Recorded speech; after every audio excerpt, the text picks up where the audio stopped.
大家好，我哋係嚟自馬鞍山聖若瑟中學 SS40B 嘅隊伍。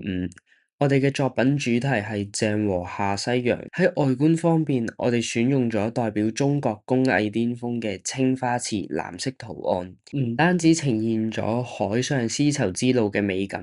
更加象徵當時嘅文化交流。喺工程結構上面，我哋構建咗一個高1米、闊80cm 嘅大型裝置。為咗確保佢嘅結構係穩定，我哋亦都特別設計咗由環向環狀結構以及縱向支撐線交織而成嘅四邊形網格結構。同時，我哋秉持環保理念，主要用竹、白布、回收紙箱呢一啲可再生物料，並透過瓷器頂部開合蓋嘅設計，好巧妙咁樣將內部嘅科技硬件隱藏好。我哋嘅作品核心應用咗數學嘅光學幾何原理，透過佩帕爾幻象原理，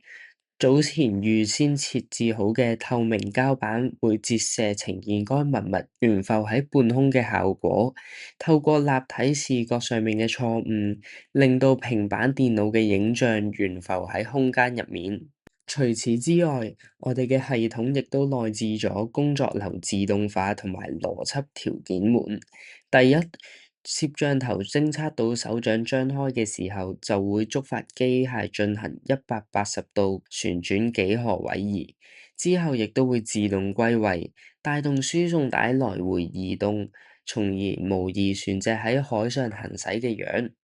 同時間，佢亦都會透過伺服馬達模擬海浪嘅上下波動。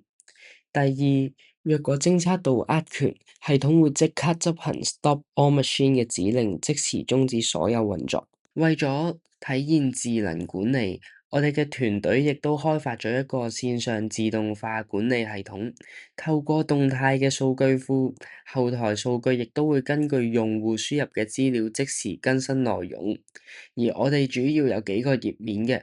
包括彩燈內部背景嘅資料頁面係由投影機投影嘅，以及熒幕有 iPad 嘅圖片顯示文物，並透過透明膠片反射。第三個頁面係行動裝置，透過前端控制現在嘅顯示內容。第四就係管理員模式，遠端編輯、新增甚至剷除呢一啲嘅資料。由此可見，我哋採用嘅響應式設計，確保咗系統喺手機、平板同電腦上面都可以穩定操作。呢件作品成功融合咗現代社會嘅科技同埋歷史文化，開創咗一個文化轉型嘅實踐模板，並且令歷史喺現代社會嘅數位生活中真正復活。多謝。